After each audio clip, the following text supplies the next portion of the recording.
ಪತಿಯನ್ನ ನದಿಗೆ ತಳ್ಳಿದ ಕೇಸ್ಗೆ ಟ್ವಿಸ್ಟ್ ಮೇಲೆ ಟ್ವಿಸ್ಟ್ ಸಿಗ್ತಾ ಇದೆ. ವಿಡಿಯೋ ವೈರಲ್ ಬೆನ್ನಲ್ಲೇ ದಿನಕ್ಕೊಂದು ಸತ್ಯ ರಿವೀಲ್ ಆಗಿದೆ.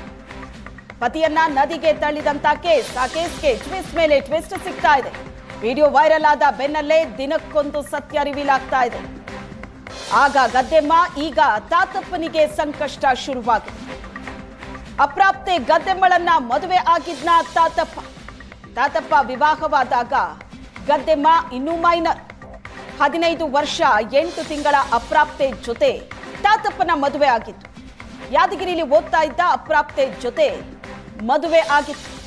ಮಕ್ಕಳ ಹಕ್ಕು ಆಯೋಗದ ಸದಸ್ಯ ಶಶಿಧರ್ ಕುಸುಂಬೆ ಮಾಹಿತಿ ಕೊಟ್ಟಿದ್ದಾರೆ. ಬಾಲ್ಯ ವಿವಾಹ ಪೋಕ್ಸೋ ಅಡಿ ಕೇಸ್ ದಾಖಲಿಸೋದಕ್ಕೆ ಬರೆದಿರೋ ಪತ್ರ ನೋಡ್ತಾ ಇದ್ದೀರಿ ಸ್ಕ್ರೀನ್ ಮೇಲೆ. ರಾಯಚೂರು ಜಿಲ್ಲಾ ಮಕ್ಕಳ ರಕ್ಷಣಾಧಿಕಾರಿಗೆ ಪತ್ರ ಬರೆದಿದ್ದಾರೆ. ರಾಯಚೂರು ಜಿಲ್ಲೆಯ ಗುರ್ಜಾಪುರ್ ಸೇತುವೆಯ ಮೇಲಿಂದ ನನ್ನ ಹೆಂಡತಿ ತಳ್ಳಿದಾಳೆ ಎನ್ನುವ ಆರೋಪ ಮಾಡಿದಂಥ ತಾತಪ್ಪ ಒಂದು ಅಪ್ರಾಪ್ತ ಬಾಲಕಿಗೆ ಮದುವೆಯಾಗಿದ್ದು ಈಗ ದೃಢಪಟ್ಟಿದೆ.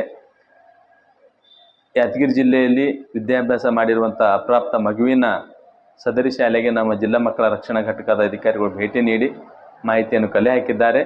ಹೀಗಾಗಿ 16 ವಯಸ್ಸಿನ ಒಂದು ಅಪ್ರಾಪ್ತ ಮಗುವಿಗೆ ಆ ತಾತಪ್ಪ ಅನ್ನುವಂಥ ವ್ಯಕ್ತಿ ಮದುವೆ ಮಾಡಿಕೊಂಡಿದ್ದಾನೆ. ಹೀಗಾಗಿ ಆ ಸಮಗ್ರ ಒಂದು ಘಟನೆಗೆ ಸಂಬಂಧಪಟ್ಟಂತೆ ನಮ್ಮ ಜಿಲ್ಲಾ ಮಕ್ಕಳ ರಕ್ಷಣಾಧಿಕಾರಿಗಳಿಗೆ ಈಗಾಗಲೇ ಸೂಚನೆ ಕೊಟ್ಟಿದ್ದೇನೆ. ಕೂಡಲೇ ಅವ್ರ ಮೇಲೆ ಪ್ರಕರಣ ದಾಖಲಿಸಬೇಕು.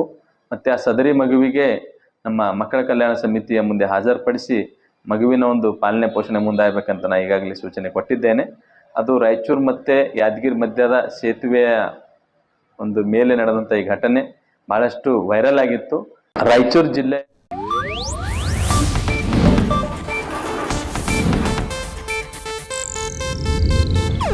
ಇದು ಏಷ್ಯಾನೆಟ್ ನ್ಯೂಸ್ ನೆಟ್ವರ್ಕ್ ಪ್ರಸ್ತುತಿ.